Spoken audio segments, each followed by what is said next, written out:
Now, we know that the economy is slowing. 1.5% growth, that's weak, that's all we've got. We know that consumer spending has dried up in the last 2 months, another sign of weakness.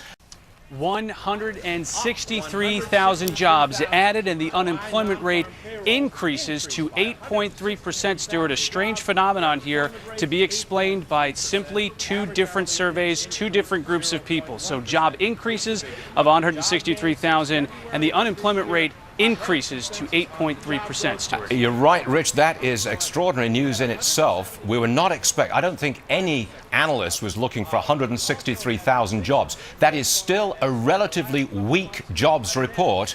With 3 years after the end of the recession, we should be creating 200,000 or 300,000 a month, but 163,000 is better than expected. But a rise in the unemployment rate, that's a very important headline which will be picked up widely. Rich, I know you've dug more deeply into the numbers, so let me ask you this.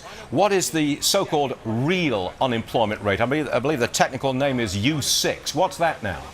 Right, and that's when you include folks who aren't looking for work. They're unemployed or don't think they can find a job. And that unemployment rate, Stuart, is at 15%, an increase from last month at 14.9%. So an increase there. Do we know if anyone or what number of people came into the labor force or dropped out of it? I think that's the labor participation rate.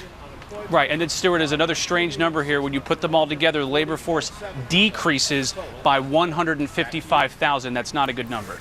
155,000 fewer people in the labor force, and the unemployment rate goes up to 8.3%. That's an extraordinary contradiction. Is there anything else in the numbers that I should know about? Government jobs versus private enterprise, manufacturing versus services? Right, Stuart. Private sector adds 172,000 jobs. The government fell by 9,000, much of that postal employees, 6,000 coming from state governments. When you look at private service jobs, 148,000, manufacturing up 25,000, and also utilities lost 8,000, most of that coming because of a labor dispute. All right, Rich Edson, thank you very much indeed. To repeat the headline numbers, the most important numbers are these. 163,000 new jobs created last month, but the unemployment rate went up to 8.3%. Charles Payne joins me now. Overall characterization of the report, Charles.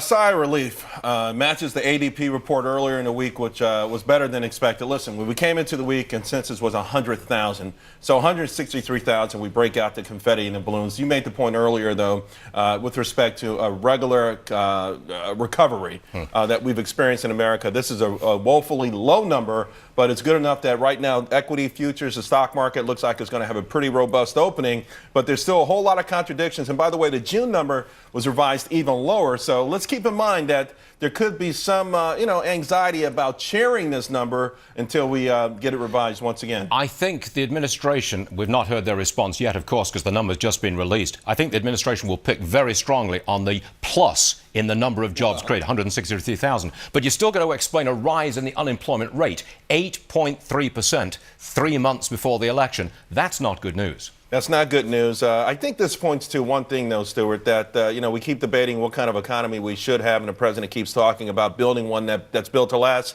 We already have an economy that's built to last. Let's just unleash it. Real fast, that revision of the previous month, it was 80,000. 64,000. Down to 64,000. Yeah. That's anemic at best. Yeah.